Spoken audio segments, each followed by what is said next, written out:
Netis N3D এবং TP-Link-এর C20। যাদের budget around 2000 টাকা, ভিডিওটা তাদেরকে অনেক হেল্প করবে। TP-Link-এর C20 এই রাউটারের রিভিউটা আমাদের চ্যানেলে অলরেডি করেছি এবং ভালো একটা রিপোর্ট পেয়েছি। কিছুদিন আগে নেটিসের এই রাউটারটা আমাদের হাতে আসে এবং সেই রাউটারটা আমরা অনেকভাবে টেস্ট করে যা বুঝলাম সেটাই আজকের ভিডিওতে শেয়ার করব। আজকের এই ভিডিওতে এই দুইটা রাউটারের কম্পেয়ার করব এবং দেখব কে উইন হয়। তাহলে বেশি কথা না বাড়িয়ে শুরু করি আজকের এই কম্পেয়ার ভিডিও। পুরো কম্পেয়ার ভিডিওতে আমি থাকবো প্রশান্ত, আপনারা দেখছেন ম্যাকাও কম্পিউটার।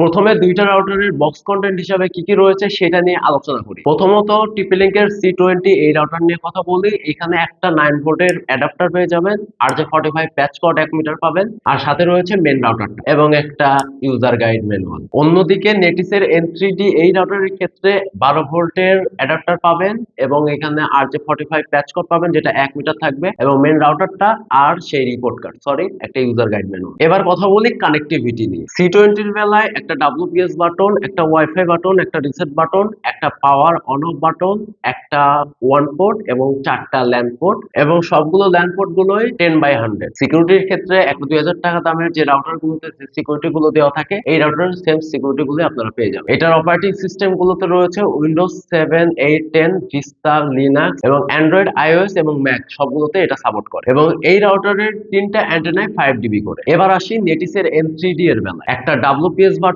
একটা ওয়ান পোর্ট এবং 3টা ল্যান্ড পোর্ট এবং 3টা ল্যান্ড পোর্টই গিগাবিট। সিকিউরিটির ক্ষেত্রে দুইটার সিকিউরিটি সেম, তবে অ্যান্টেনার ক্ষেত্রে ওইটার 3টা এবং এইটার 4টা, অর্থাৎ C20 এর ক্ষেত্রে 3টা এবং N3D এর বেলায় 4টা। এবার যদি বলি কানেক্টিভিটির দিক থেকে কে এগিয়ে আছে তাহলে আমি বলবো N3D। এবার কথা বলি দুইটা রাউটারের স্পিড নিয়ে। C20 এবং N3D এই দুইটা রাউটারেই হচ্ছে ডুয়াল ব্যান্ড ব্যবহার করা হয়েছে, এই কারণে এখানে আপনারা আলাদা আলাদা দুইটা ফ্রিকোয়েন্সি পেয়ে যাবেন, একটা 2.4 GHz এবং আরেকটা 5 GHz। তবে দুইটা রাউটারের যে দুইটা ফ্রিকোয়েন্সি ব্যবহার করা রয়েছে, একটা 2.4 GHz আর একটা 5 GHz, দুইটা রাউটারের ডুয়াল ব্যান্ড হলেও স্পিডের তফাৎ রয়েছে। C20 রাউটারটা হলো 2.4 GHz এ 300 Mbps এবং 5 GHz এ 433 Mbps। অন্যদিকে N3D এর বেলায় 2.4 GHz এ 300 Mbps কিন্তু 5 GHz এ 867 Mbps এর একটা বিশাল ব্যান্ডউইথ রয়েছে। এখানে আমি একটা কথা বলি, আপনার রাউটারের স্পিড যদি বেশি থাকে আপনি যে নেটের স্পিড তাহলে বেশি পাবেন, বিষয়টা কিন্তু এমন না। আপনার রাউটারে যদি গিগাবিট পোর্ট থাকে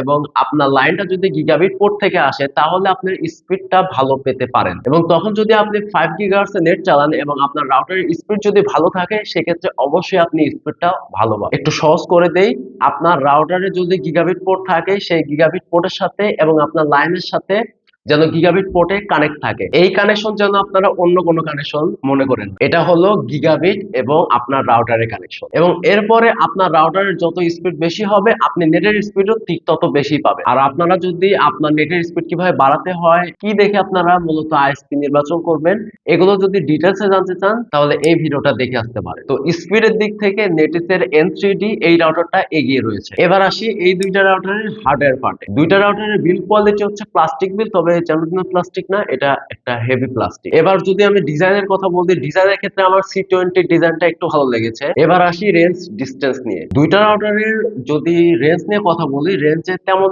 আহামরি একটা ডিফারেন্স নাই, তবে যেহেতু C20 এর বেলায় 3টা অ্যান্টেনা এবং নেটিসের N3D এর বেলায় 4টা অ্যান্টেনা, তো সেক্ষেত্রে আমি একটা জিনিস দেখছিলাম, N3D এর বেলায় দুইটা ফ্রিকোয়েন্সিতেই ভালো একটা রেঞ্জ কভার করতে পারছেন। এবার আসি ক্যালকুলেশন পার্টে, যে আপনারা কোন রাউটারটা নিবেন। দুইটা রাউটারই আমরা খুব ভালো করে টেস্ট করেছি এবং সব দিক থেকে পর্যবেক্ষণ করে যা বুঝলাম, বাজেটের সব থেকে ভালো রাউটারটা হচ্ছে নেটিসের N3D। এটার প্রাইস এখন 2200 টাকা এবং 2200 টাকা হিসাবে এটা যে অফার করছে 100 এ 100। দুইটা রাউটারের মধ্যে আপনাদের কোনটা ভালো লাগলো সেটা অবশ্যই কমেন্টে জানাতে ভুলবেন না। ভিডিও যদি ভালো লাগে তাহলে লাইক করে আমাদের পাশে থাকবেন, আর চ্যানেল নতুন হয়ে থাকলে সাবস্ক্রাইব করে আমাদের পাশে থাকবেন। ধন্যবাদ।